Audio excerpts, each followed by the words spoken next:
5 days after the mega snowstorm, we've been digging out of the snow and warm temperatures have been melting it from the rooftops, creating a muddy mess all around the homestead. But Brian's to-do list today involved cutting up some plywood for a furniture project. But there was a bit of a snag in his plan, and that was that the table saw he needed was currently sitting under the deck, and he needed to move it out to the shed to cut these large boards. That meant moving some massive snow piles out of the way to be able to access the deck with the U Force.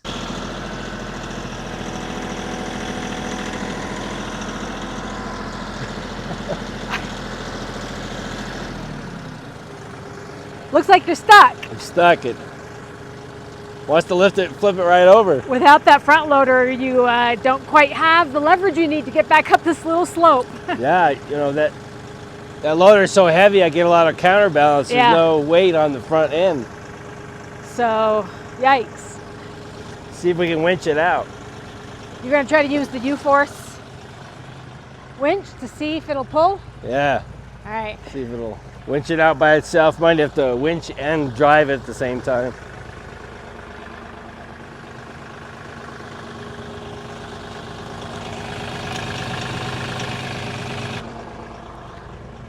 What's the rating on that winch? That's a good question. 3,000 pounds maybe? So you're just going to try to winch it and see what happens? Yeah, I might need you to drive the tractor. Oh, okay. Oh.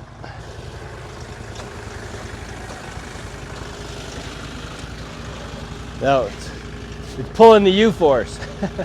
It's pulling. Well, let me try to Okay, come on.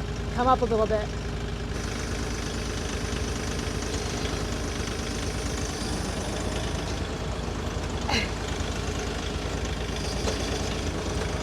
Hold on.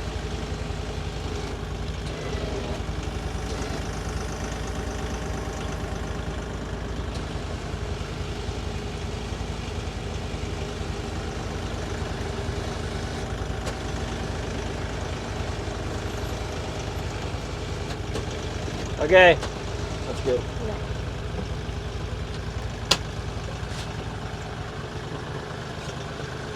Well, that wasn't too bad. Good efforts.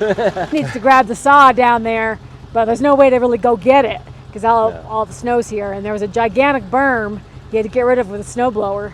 So now I'm going to drive the U Force down. Now you can drive it. Yeah, looks like. See how well we do. Get back there. Yeah. Hopefully we won't get stuck. Yeah. I don't think you're going to get stuck. To do some packing down.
This thing's really fun. Making a nice little vehicle bed. Yeah, buffing it up.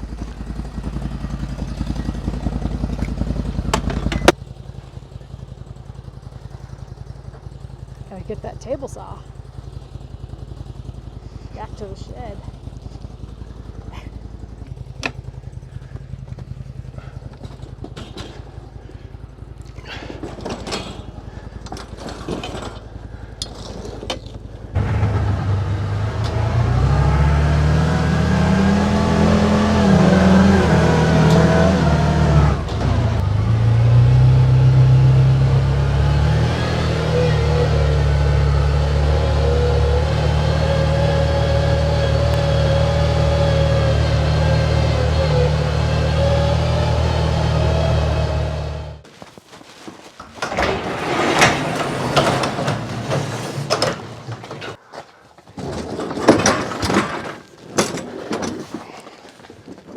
Well, it's a handy little machine to have around to go get your tools. You don't have to lug them back and forth. Especially through what's left, 3 feet of snow. Yeah, heavy snow over your boots. Yeah, definitely wasn't wearing the right footwear. I mean, it made quick work of that snow, no problem. Yeah. Got the plow a little bit out of the way so you're not dragging too much of the undercarriage. But I always think the plow is going to be in the way, but it seems like it definitely pushes it out of the way. yeah, it comes in handy. You know, you just put it down, you know, so it's a foot off the ground. Maybe. Yeah, so you don't want to put it all the way down. Yeah, this is awesome. Of course, it's all dirty now. It's all dirty. Well, is it even a UTV if it's not dirty and scratched and broken? I know, right?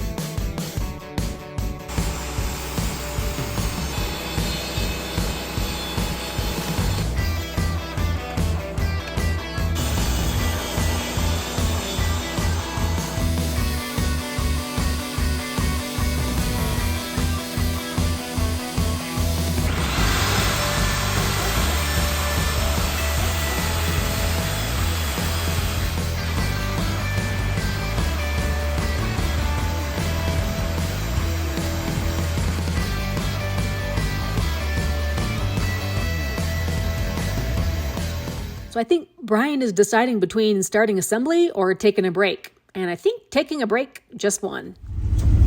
Go for a ride. Yeah. Ride in the woods.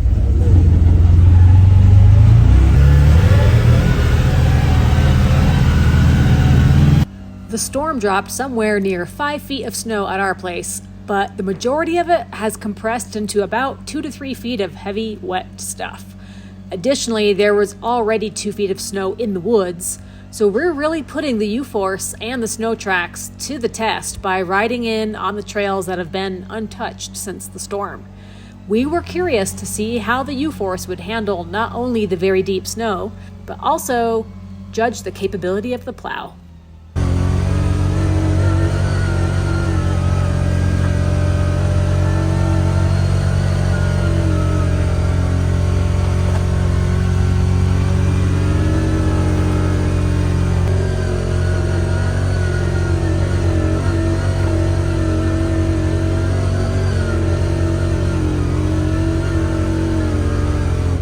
So check out how deep those tracks are.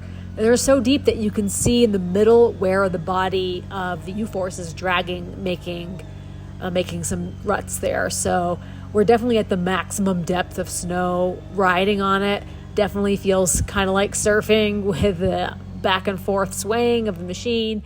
And we're keeping the plow up so we're not getting all kinds of extra drag.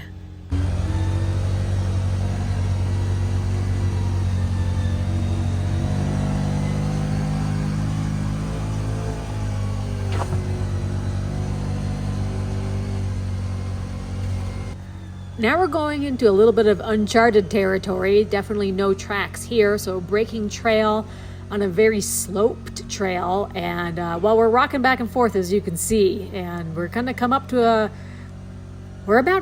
to a little bit of a barrier.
Well, I guess you can say that the U Force saved the day. U Force. We're getting our money's worth from this thing left and right. So, It's coming in handy. yeah, I mean, not just for work. It was able to get the tractor out pretty easy. The pickup truck went off the driveway during the snow, and so we had to pull that out with it. Yeah, it's a great vehicle if you get stuck somewhere, if we're getting stuck in the snow. We're not really stuck with it. You know, it can go, like you saw in the woods back there, it can travel through several feet of snow without really any problems. Yeah. So very impressive. Yeah, we're excited to test that out. And, can't wait till next year when we can grade trails and everything. It'll be cool. And so you're probably wondering how Brian got out of that situation with the tree. Well, we just backed out of it. We backed out Yeah. of it. Got to cut that tree down if we want to go further out on that trail. It's just thick enough where it probably would have maybe scratched up the roof quite a bit. So. Yeah, it was going to hit the window, I think. Okay. So. Yeah. But those are the kind of things we're going to have to prepare for if we're going to be doing a lot of trail riding, is like what are the trees situation, and maybe probably carrying that little electric chainsaw we have might be a good idea. Yeah, there you go. Perfect. Yeah. We've got more snow coming tonight or tomorrow, maybe possibly another foot. So it was nice to get a little bit of workshop stuff done while we could, while the skies were blue. Yep, it's clouding up right now. And then the status of the tractor, well, Brian's got a part on order. So yeah, new brackets coming. We were hoping last Wednesday, but I think maybe Monday. Okay. It'll be ready, but. Adventures with CF Moto, guys. Write us some of your stories. What kind of situations have you gotten out of with this thing? It's going to be a fun toy to have going forward. Good workhorse and just all around her. Yep, and definitely. I plowed out one of my neighbors down the road because they were buried in 3 to 4 feet of snow in their driveway. So even without a snowblower, it does pretty good removing snow. So very, very impressed. How'd that project come out anyway? We're still working on it. Oh, okay. Let's go take a peek. So this is some of the work I've done so far. So these are all the supports for the mattress. Okay. So there's 6 of these. They'll all be lined up in a row. Then these pieces come on the side like that. Okay. That'll get all screwed and glued together. Then 1/4-inch plywood. That sheet comes on top. Mm-hmm. And then I've got some more 1/4-inch over there. I have to trim up to finish it off. And then we're going to use the barnwood for the face. So originally the plans call for to buy another 2 sheets of plywood, which is $90 a sheet at least, okay. To make the finish surface. The finish surface, yeah. So when it's folded up, right, the exposed. Right. So it'll be the barnwood instead. Well, these 2 here will have edge banding. Yeah. The barnwood will butt up against here like that. So I have to do a bunch of edge banding, get that done. Cool. Oh, fun little winter project. Yeah.